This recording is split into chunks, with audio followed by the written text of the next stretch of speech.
آپ کو لوگ حقارت کی نظر سے دیکھیں گے، اسی طریقے سے آپ کو لوگ دبانے کی کوشش کریں گے۔ لیکن جب آپ کے اندر علم ہوگا، جب آپ کی سوسائٹی میں علم ہوگا، جب آپ کے بچے علم سیکھیں گے، علم سے آراستہ ہوں گے، علم سے پاراستہ ہوں گے۔ دیکھیں اگر ہنر سیکھیں تو معزز سامعین، علم وہ دولت ہے، علم وہ دولت ہے کہ جسے کوئی چھین نہیں سکتا، کوئی لے نہیں سکتا۔ اس لیے معزز سامعین، یہ نہیں کہ رات ہوئی، رات میں بات ہوئی اور صبح میں ختم ہو گئی، ایسا نہیں ہونی چاہیے۔ معزز سامعین، اگر آپ کے پاس بچے ہیں، اللہ نے آپ کو اولاد دیا ہے، اگر بیٹی دی ہے، بیٹی کو، اگر بیٹا دیا ہے تو بیٹا کو کم سے کم قرآن مقدس کی تعلیم ضرور دے۔ معزز سامعین، کم سے کم اتنا تعلیم ضرور دے۔ اور میں آپ سے یہ وعدہ کر کے جا رہا ہوں، بلکہ صرف لفاظی نہیں کر رہا ہوں، بلکہ پختہ دل سے میں یہ یقین آپ کو دلاتا ہوں کہ صرف آپ کی ذمہ داری یہ ہے کہ آپ اپنے گھر سے اس بچے کو صرف مسجد تک بھیجیں۔ پڑھانے کی ذمہ داری میری ہے، پڑھانے کی ذمہ داری میری ہے۔ معزز سامعین، اس لیے دیکھیں اگر علم نہیں ہوگا تو اسی طریقے سے آپ کو لوگ حقارت کی نظر سے دیکھیں گے۔ علم نہیں ہوگا اسی طریقے سے آپ کو کچلا جائے گا، علم نہیں ہوگا اسی طریقے سے معزز سامعین، آپ اپنے جگہ پر آپ چاہے کتنا ہی دولت کمانے، شہرت کمانے، مال کمانے، پیسہ کمانے، لیکن وہ وقار، وہ عزت، وہ اہمیت، وہ ادب، وہ احترام نہیں پا سکتے جو ادب و احترام اور جو عزت و وقار آپ کو علم دے سکتے۔ علم سے جو وقار آپ پائیں گے، وہ وقار آپ کسی چیز سے نہیں پا سکتے۔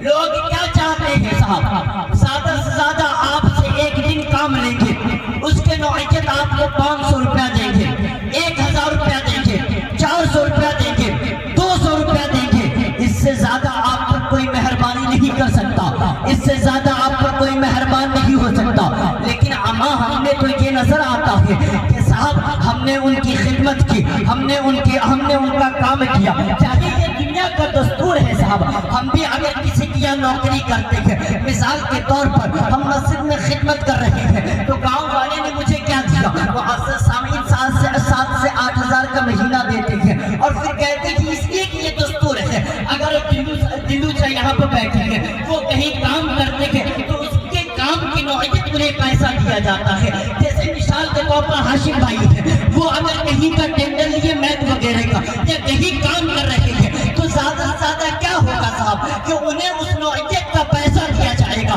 لیکن معزز سامعین، اگر علم ہوگا تو یاد رکھیں، علم اگر آپ کے سماج کے اندر ہوگی تو لوگ آپ کی عزت، اگر چاہتے ہیں کہ سماج میں ہمارا بھی ایک وقار ہو تو آپ اپنے بچوں کو علم دین سے آراستہ کریں، آپ اپنے بچوں کو علم دین حاصل کریں۔ جس طریقے سے دل کے کانوں میں یہ بات یاد رکھیں، میں گفتگو کرنے کے غرض سے نہیں آیا، بلکہ کچھ تمہیدی کلمات آپ کی سماعتوں کے حوالے کرنا چاہتا ہوں۔ جس طریقے سے زندگی، سانس زندگی چلنے کے لیے، زندہ رہنے کے لیے سانس کی ضرورت ہے، جب تک اگر سانس نہ چلے انسان رہے گا نہیں۔ یہ علم کی ضرورت ہے، وہ اسی کے اندر علم نہیں۔ آپ بس شرط یہ ہے، میں آپ سے کہہ رہا ہوں، بڑی سنجیدگی کے ساتھ کہہ رہا ہوں کہ کھائیں یا نہیں کھائیں، کھائیں یا نہیں کھائیں، کوئی آپ کے گھر کو دیکھنے کے لیے نہیں آ رہا۔ سے سہل ہو چکا ہے معزز سامعین، پہلے لوگ تھا، پہلے ایجوکیشن حاصل کرنے کے لیے کہاں سے کہاں کا سفر کرنا پڑتا تھا، لیکن آج ہمارے گھروں میں ایجوکیشن مل رہا ہے، آج ہمارے گھروں میں گھروں تک لوگ آ کر علم دے رہے ہیں۔ تو معزز سامعین، آپ سے ہماری گزارش ہے کہ آپ اپنے بچوں کو 2 ٹائم کھلائیں، 3 ٹائم کے بجائے 2 ٹائم کھلائیں، لیکن اپنے بچوں کو ضرور پڑھائیں، اپنے بچوں کو ضرور پڑھائیں اور ضرور علم سے آراستہ کریں۔ معزز سامعین، میں نے اس آیت کریمہ کی تلاوت کرنے کا شرف حاصل کیا، یہ بات ہمیشہ یاد رکھیں، اور انشاءاللہ العزیز کل مسجد کا وقت کتنے بجے سے ہے؟ صبح 6 بجے سے لے کر پہلے چھوڑ دیتا ہوں. انشاءاللہ العزیز آپ اپنے بچوں کو پڑھائیں گے تو اگر بھیجیں گے تو جو بچے اسکول جاتے ہیں پرائیویٹ والے کا الگ ٹائم ہے, سرکاری والے کا الگ ٹائم ہے. اگر پرائیویٹ والے ہیں تو میں پرائیویٹ والے کو جس وقت میں چھوڑتا ہوں اس وقت میں آپ کے بچوں کو چھوڑ دوں گا, اور سرکاری والے بچوں کو جس ٹائم میں چھوڑتا ہوں اس ٹائم میں آپ کے بچوں کو چھوڑ دوں گا. لیکن آپ اپنے بچوں کو ضرور بھیجیں. پھر آپ کو کہہ رہا ہوں کہ بھیجنا آپ کی ذمہ داری ہے, پڑھانا میری ذمہ داری ہے. بھیجنا آپ گائیڈ لائن کر اپنے بچوں کو بھیجیں اور پڑھانا ہماری ذمہ داری ہے. معزز سامعین, ایجوکیشن ہے, اس لیے کہ ایجوکیشن نہیں دیں گے تو پھر معزز سامعین پھر آپ کے پاس کچھ نہیں, آپ کا اسٹیو کچھ نہیں, آپ کا وقار کچھ نہیں, آپ کی عزت کچھ نہیں. معزز سامعین, میں نے جس آیت کریمہ کی تلاوت کرنے کا شرف حاصل کیا عقائد کے حساب سے, اس سے کم ایک مرتبہ پیشگی کہہ دے سبحان اللہ, بلند آواز سے کہیں سبحان اللہ, ایسا لگے کہ آپ حضرات بیدار ہیں, کہیں بلند آواز سے سبحان اللہ. ماشاءاللہ, کچھ اشعار آپ کی سماعتوں کے حوالے کرتا ہوں, سماعت فرمائیں کہ ذکر خدا کرے, خدا کا ذکر کرے اور ذکر مصطفیٰ نہ کرے. خدا کا ذکر کرے بطور خاص جاوید صاحب, یہ آپ کو سنانے کے لیے. خدا کا ذکر کرے, ذکر مصطفیٰ نہ کرے. خدا کا ذکر کرے, ذکر مصطفیٰ نہ کرے. ہمارے منہ میں ہو ایسی زبان خدا نہ کرے. خدا کا ذکر کرے, ذکر مصطفیٰ نہ کرے. ہمارے منہ میں ہو ایسی زبان خدا نہ کرے. اور درے رسول پہ ایسا کبھی نہیں دیکھا, درے رسول پہ ایسا کبھی نہیں دیکھا. درے رسول پہ ایسا کبھی نہیں دیکھا. کوئی سوال کرے اور وہ عطا نہ کرے, کوئی سوال کرے اور وہ عطا نہ کرے. اور ایک شعر دیکھیں گے کہ مدینہ جا کے نکلنا نہ شہر سے باہر, مدینہ جا کے نکلنا نہ شہر سے باہر. خدا نہ خواستہ یہ زندگی وفا نہ کرے. مدینہ جا کے نکلنا نہ شہر سے باہر. خدا نہ خواستہ یہ زندگی وفا نہ کرے. اور ایک شعر بطور خاص کہ شاعر کہتا ہے کہ خدا کا ذکر کرے, ذکر مصطفیٰ نہ کرے. کہا خدا نے کہ بخشش کی بات محشر میں, کہا خدا نے کہ بخشش کی بات محشر میں, کہا خدا نے کہ بخشش کی بات محشر میں. میرا حبیب کرے کوئی دوسرا نہ کرے. کہا خدا نے کہ بخشش کی بات محشر میں, میرا حبیب کرے کوئی دوسرا نہ کرے. میرا حبیب کرے کوئی دوسرا نہ کرے. اور عاشقوں صرف یہی دھیان مدینے میں رہے, عاشقوں صرف یہی دھیان مدینے میں رہے. پرسکون عشق کا طوفان مدینے میں رہے. عاشقوں صرف یہی دھیان مدینے میں رہے. پرسکون عشق کا طوفان مدینے میں رہے. اور ایک شعر پڑھتا ہوں سماعت کرنے کہ پھوس کا چھپڑ تھا یوں تو ہر بشر کے سامنے. بول دیں سبحان اللہ, ایک مرتبہ بلند آواز سے کہیں سبحان اللہ. اس لیے کہ شعر بنانے پڑھنے میں جتنا آسان لگتا ہے بنانے میں کہیں مشکل ہے. معزز سامعین, شاعر کہتا ہے کہ پھوس کا چھپڑ تھا یوں تو ہر بشر کے سامنے, پھر بھی کعبہ جھک گیا تھا ان کے گھر کے سامنے. اور نام احمد پہ زبر خالق نے رکھا اس لیے کہ زیر ہو جائے زمانہ اس زبر کے سامنے. زیر ہو جائے زمانہ اس زبر کے سامنے, زیر ہو جائے زمانہ اس زبر کے سامنے. اور نام محمد کتنا میٹھا میٹھا لگتا ہے, پیارا پیارے نبی کا ذکر بھی ہم کو پیارا لگتا ہے، گرنے والا جو کوئی محمد کا نام لیتا ہے، گرتے گرتے خدا اسے تھام لیتا ہے، گرتے گرتے خدا اسے تھام لیتا ہے۔ معزز سامعین، اسی تمہید میں ایک موضوع پر گفتگو کرنے کا شرف حاصل کرتا ہوں۔ معزز سامعین، اللہ تبارک و تعالی نے قرآن مقدس میں ارشاد فرمایا وَمَا أَرْسَلْنَاكَ إِلَّا رَحْمَةً لِلْعَالَمِينَ۔ دیکھیں اپنے عقیدے کو درست کریں۔ میں جب بھی اس علاقے میں خطاب کرتا ہوں تو میں ایک بات ضرور کہتا ہوں کہ دیکھیں وہ اللہ ہے جس نے ہمیں اور آپ کو پیدا کیا، جس نے زمین و آسمان کو پیدا کیا، اور ہمارا یہ یقین ہے، ہمارا یہ ایمان ہے اور ہمارا یہ عقیدہ ہے کہ اللہ ایک ہے، اللہ ایک ہے، اس کے ساتھ کوئی شریک نہیں، اس کے ساتھ کوئی نہیں، اللہ ایک ہے۔ اس لیے کہ اور ہمیں اسی پر یقین رکھنا ہے۔ اگر کوئی پوچھے اور بلکہ آپ کو بھی برادرانی ملتی اسلامیہ آپ کی سماعتوں کے حوالے یہ تمہیدی کلمات رکھ رہا ہوں، اسے اپنے دل میں جگہ دیجیے گا اور ہمیشہ اسے یاد رکھیے گا کہ اللہ ایک ہے اور اس کے ساتھ کوئی شریک نہیں، اس کے ساتھ کوئی نہیں، بلکہ وہ اکیلا ہے اور وہ ہمیشہ سے ہے اور ہمیشہ رہے گا، اور ہمیشگی صرف اسی کے لیے ہے، اس کے سوا اس زمین پر کوئی ہمیشہ کے لیے نہیں آیا، نہ اس کا کوئی باپ ہے، نہ اس کا کوئی ماں ہے، نہ اس کا کوئی اولاد ہے، بلکہ وہ ہمیشہ سے ہے اور ہمیشہ رہے گا۔ اللہ ایک ہے اور ایک ہے، بس ایک ہے، بس اسی پر یقین رکھنا ہے اور اسی پر ایمان ہونا چاہیے۔ اگر کوئی کہے کہ اللہ کے ساتھ کسی کو شریک ٹھہرانے کا اگر نام لے یا کہے اللہ کے برابر کوئی اور بھی ہے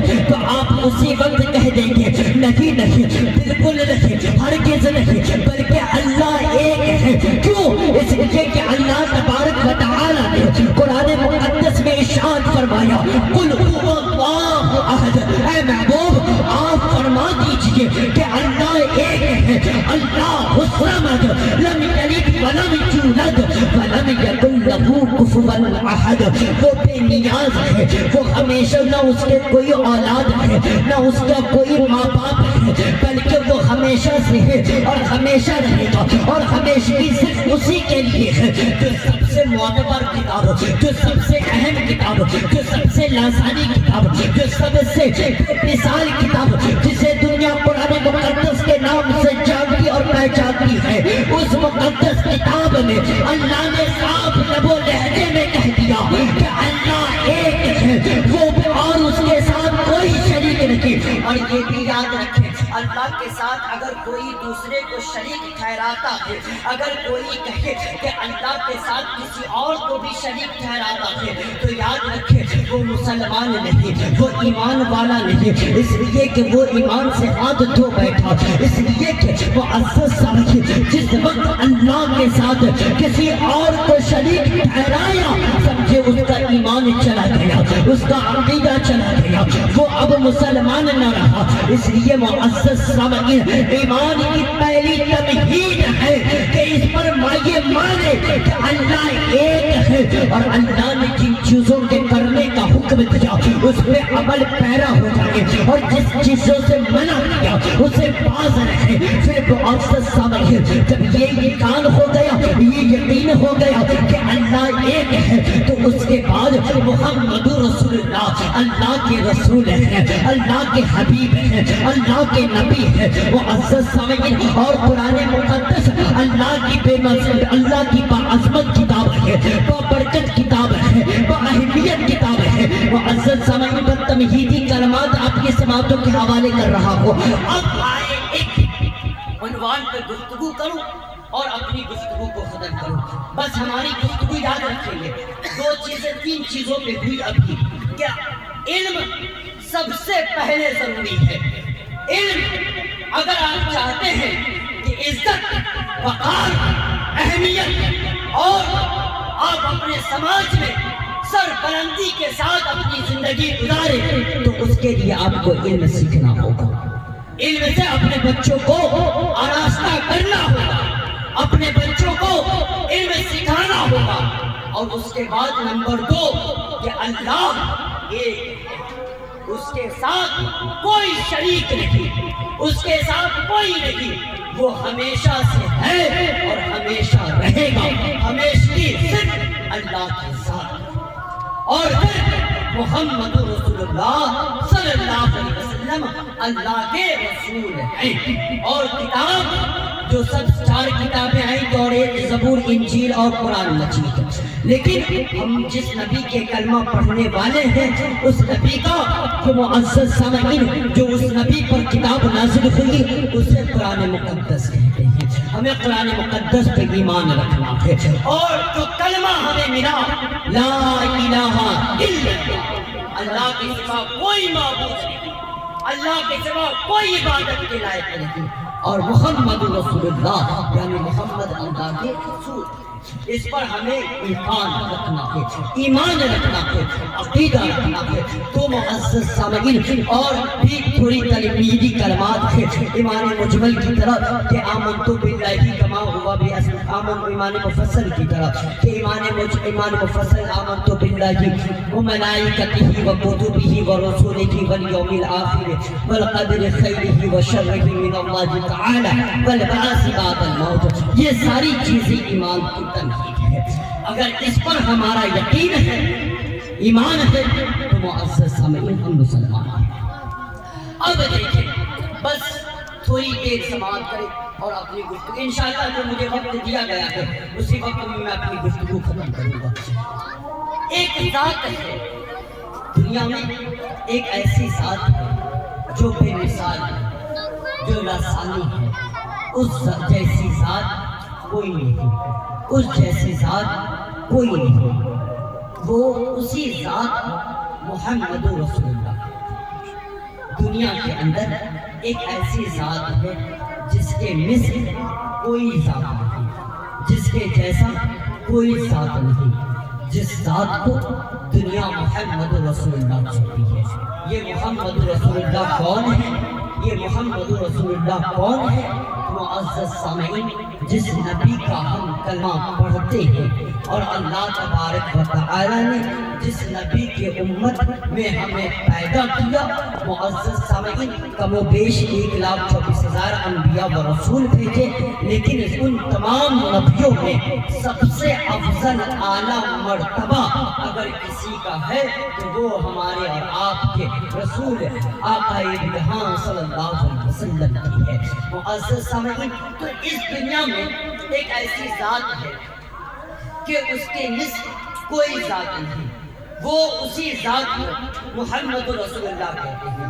اب تھوڑی سی گفتگو پر تھوڑی توجہ دیجیے کہ وہ کیا ذات ہے کہ اگر وہ اپنا لعاب جسے ہم تھوک کہتے ہیں، وہ اپنا لعاب، ہمارے چچا یہاں پہ تشریف رکھتے ہیں، آپ عقل ہیں، دانا ہیں، اللہ نے آپ کو عقل سے نوازا، بلکہ تمام تر چہرے جو یہاں پر بیٹھے ہیں تمام تر لوگوں کو جانتا ہوں، اور تمام لوگ مجھ سے سینئر ہیں، عقل والے ہیں، دانا والے ہیں، عقل مند ہیں۔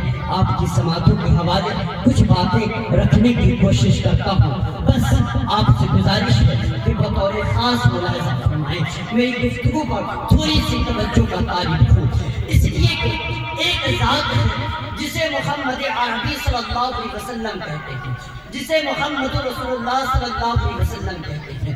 یاد رکھیں، ہمیں تمام لوگوں سے زیادہ، سب سے زیادہ ہمارے دل میں سب سے محبت ہونی چاہیے، والدین سے محبت ہونی چاہیے، رشتہ دار سے محبت ہونی چاہیے، عزیز سے محبت ہونی چاہیے، اقربا سے محبت ہونی چاہیے، اولاد سے محبت ہونی چاہیے، لیکن سب سے زیادہ اگر اس دل میں کسی سے محبت ہونی چاہیے تو وہ مدینے والے سرکار آقا جہاں صلی اللہ علیہ وسلم سے ہمیں سب سے زیادہ محبت ہونی چاہیے۔ معزز سامعین، اگر ہمارے دلوں میں آقا کریم صلی اللہ علیہ وسلم سے سچی محبت ہے، پکی محبت ہے، تو یاد رکھیں آپ کے لیے خوشخبری ہے کہ آپ دنیا میں بھی کامیاب ہیں اور آخرت میں بھی کامیاب ہیں۔ معزز سامعین، کیوں نہ ہو صحابہ اس نبی سے کیوں نہ محبت کریں جو نبی معزز سامعین پیدا ہونے ہی ہمیں یاد فرمایا، کہ جو اللہ کی زیارت کرنے کے بعد بھی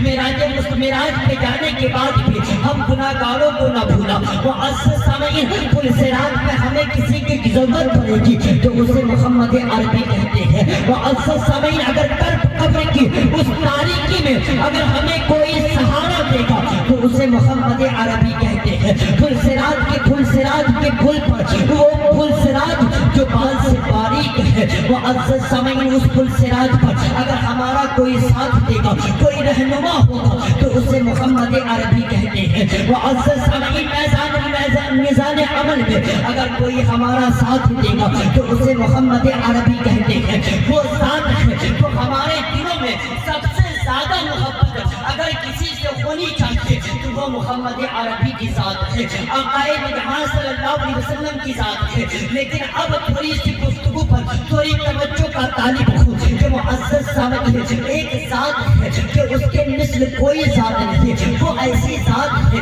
کیا وہ ذات ہے کہ اگر وہ اپنا لعاب جسے ہم اپنی مادری زبان میں تھوک کہتے ہیں، اگر وہ اپنا تھوک کھارے کنویں میں ڈال دے تو کنواں میٹھا ہو جائے، اگر سوکھے کنویں میں ڈال دے تو کنواں پانی سے لبالب بھر جائے۔ معزز سامعین، تھوڑا سا توجہ چاہتا ہوں کہ اس محمد عربی کے لعاب پہ صرف گفتگو کرنے کا شرف حاصل کرتا ہوں کہ اس کے لعاب کی اہمیت کیا تھی، ان کے لعاب کی برکت کیا تھی، جسے ہم تھوک کہتے ہیں صاحب، جسے ہم تھوک کہتے ہیں۔ معزز سامعین، اگر وہ کھارے کنویں میں اپنا لعاب ڈالتے تو معزز سامعین وہ کھارا کنواں پانی سے میٹھا ہو جائے۔ اگر کوئی شخص پانی اس طریقے سے رکھ کر اگر پانی ایک گلاس کے اندر پانی رکھ دے اور رکھنے کے بعد آپ 10 دن اسے چھوڑ دے تو پانی کی رنگت بھی تبدیل ہو جائے گی اور پانی کا مزہ بھی تبدیل ہو جائے گا۔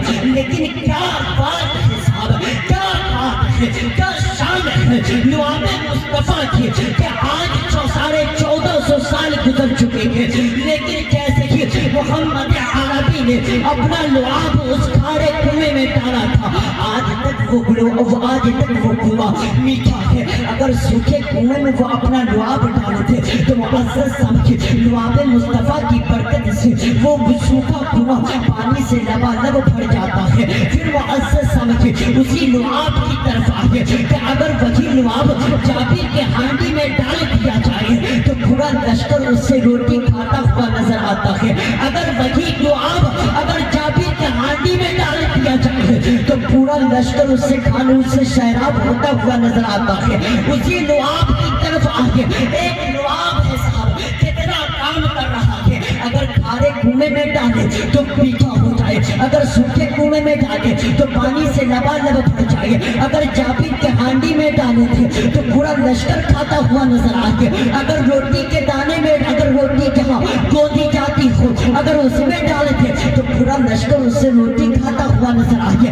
ایک لعاب کتنا کام کر رہا ہے، اگر وہی لعاب کسی بچے کے منہ میں ڈال دیا جائے تو دن بھر اس بچے کو پیاس کی احساس نہیں ہوتی، بھوک کا احساس نہیں ہوتا۔ معزز سامعین، کیا لعاب ہے صاحب کہ اگر وہی لعاب اگر قتادہ کی آنکھ میں لگ جائے، ممکن ہے کہ آپ اشارہ نہ سمجھ سکے۔ ایک جنگ کے موقع سے قتادہ کی آنکھیں نکل گئی، آنکھیں نکل گئی، حضرت قتادہ نے آنکھ کا گولا لے کر آقا کریم صلی اللہ علیہ وسلم کے پاس آئے اور آنے کے بعد ارشاد فرمایا، یا رسول اللہ، آنکھ کا گولا نکل گیا ہے، آنکھیں نکل آئی ہے، ہمارے جیسا آپ کے جیسا انسان ہوتا آج جو اپنے آپ کو رسول کے برابر کہتے ہیں، کم سے کم یہاں سے بھی تو سبق لے، کم سے کم یہاں سے بھی تو درس دے۔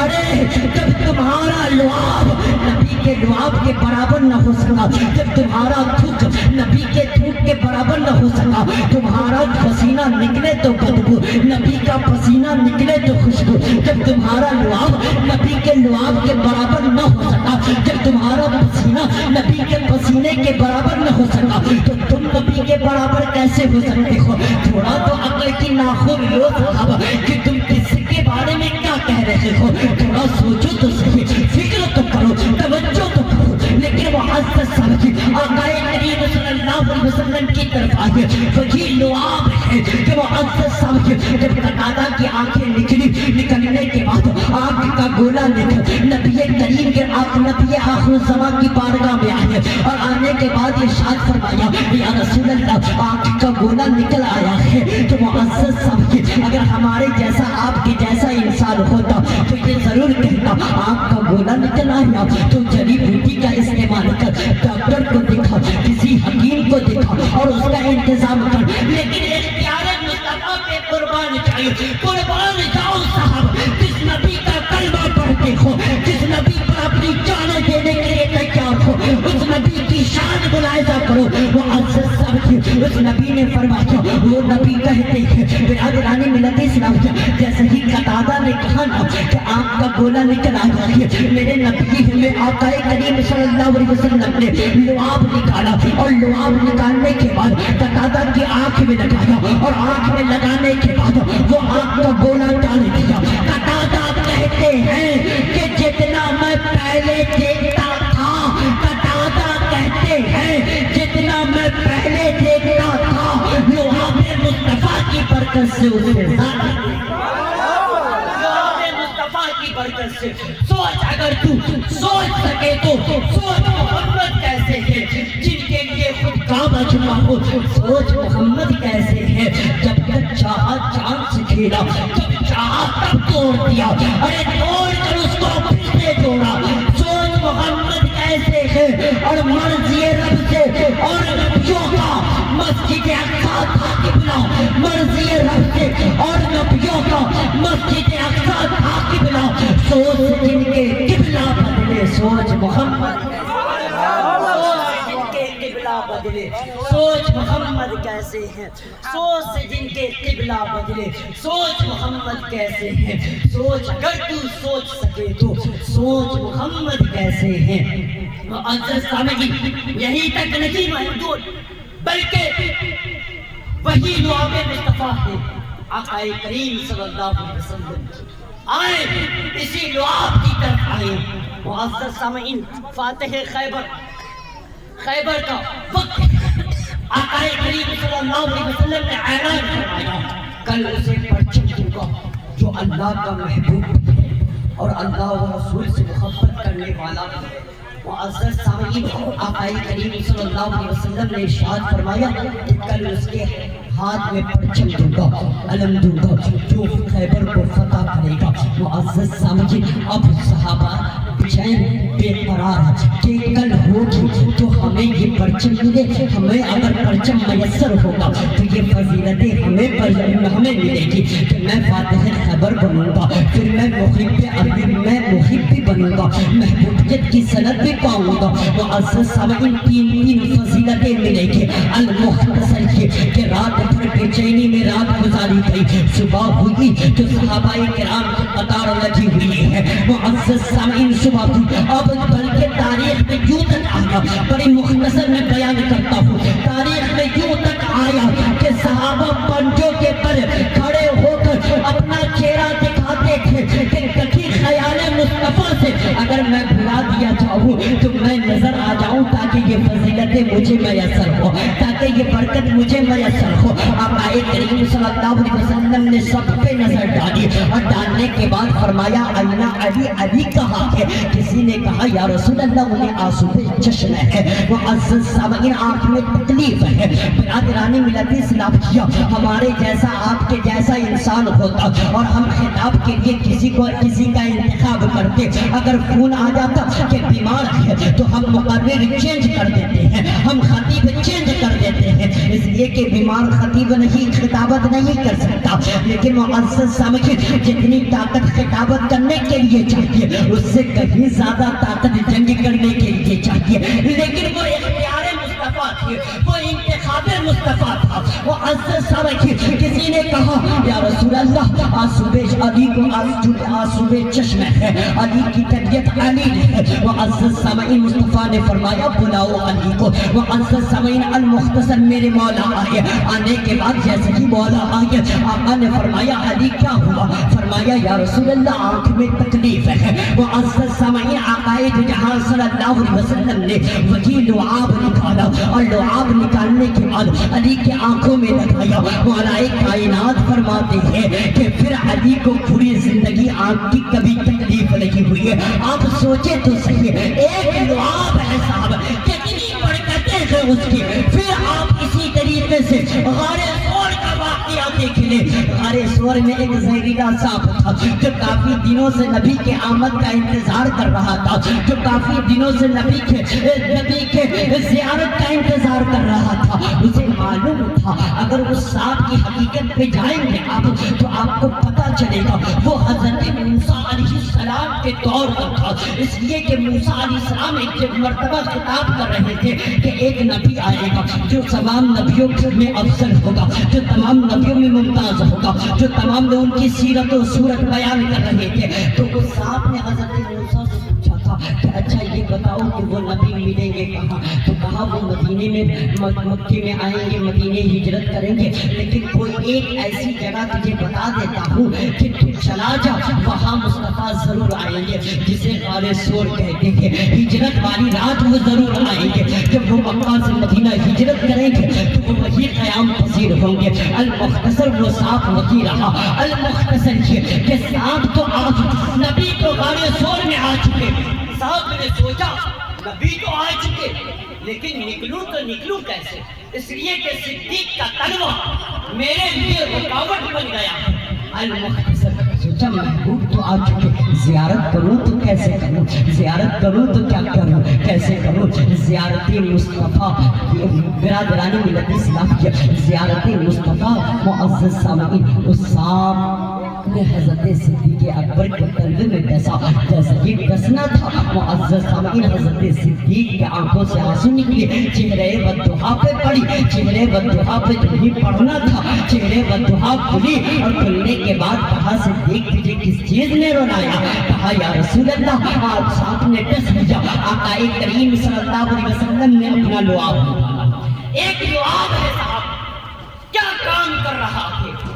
زہر بھی اتار رہا ہے، بیماری کی شفا بھی دے رہا ہے، بھوک بھی دور کر رہا ہے، کھارے کو میٹھا بھی کر رہا ہے۔ صرف یہ لعاب مصطفیٰ کی برکت ہے۔ جو ہی میرے مصطفیٰ نے لعاب نکالا صدیق کے قلبے پہ لگایا، جیسے کہ لگانا تھا سارا زہر اتر گیا۔